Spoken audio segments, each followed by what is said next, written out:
Assalamualaikum warahmatullahi wabarakatuh. Perkenalkan, nama saya Dea Novitri dengan NIM 1062200068. Baiklah, saya di sini akan menjelaskan materi tentang hukum tata negara terlebih dahulu.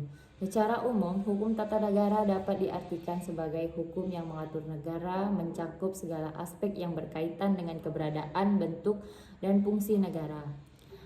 Hukum yang mengatur pemerintah mencakup struktur organisasi, fungsi lembaga pemerintah, serta hubungan antar lembaga tersebut.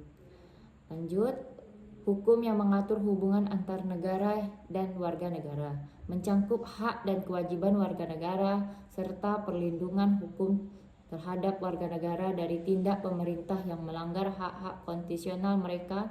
Contoh-contoh materi yang diatur dalam hukum tata negara. Yang pertama ada konstitusi, merupakan hukum dasar negara yang memuat aturan-aturan fundamental tentang organisasi negara, pembagian kekuasaan, dan hak asasi manusia.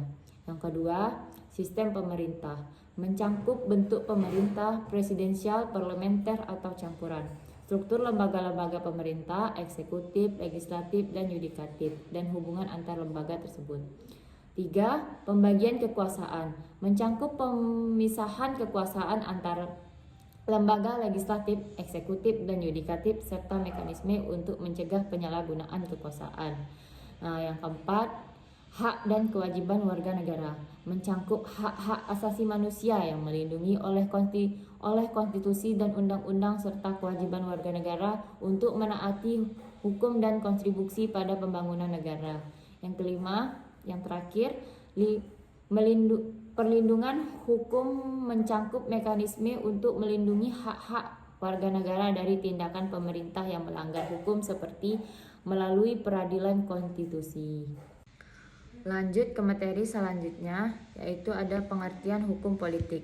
Secara sederhana, hukum politik dapat diartikan sebagai arah dan tujuan yang ingin dicapai oleh suatu negara melalui hukum.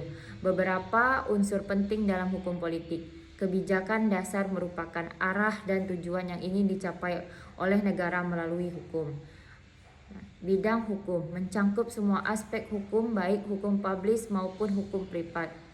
Nilai-nilai yang berlaku di masyarakat merupakan landasan moral dan etika yang menjadi dasar bagi pembentuk hukum. Tujuan negara merupakan cita-cita yang ingin dicapai oleh negara melalui hukum.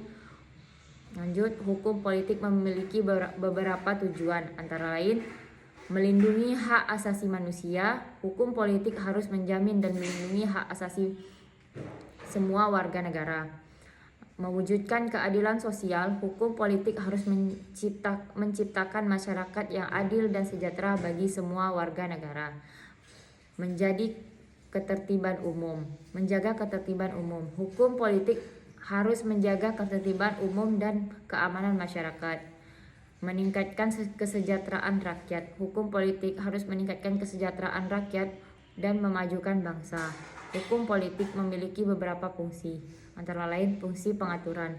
Hukum politik mengatur hubungan antar negara dengan warga negara serta hubungan antar warga negara.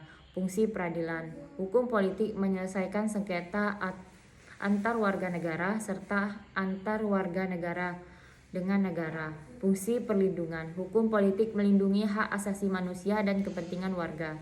Fungsi pengembangan. Hukum politik mengembangkan hukum nasional untuk memenuhi kebutuhan masyarakat yang terus berkembang. Demikian, itu saja yang bisa saya sampaikan. Lebih dan kurang saya mohon maaf. Wassalamualaikum warahmatullahi wabarakatuh.